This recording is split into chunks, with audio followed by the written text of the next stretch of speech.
A to są moje laski.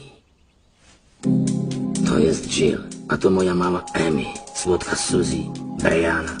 Wiecie, dlaczego tak na nią mówię, nie? Nie.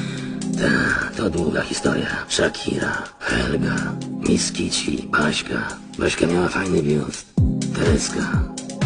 To jest Tereska, powiedz jej cześć. Tereska jest... Bardzo niegrzeczna. To miejsce? To miejsce jest dla wyjątkowej laski. Dla Andrei.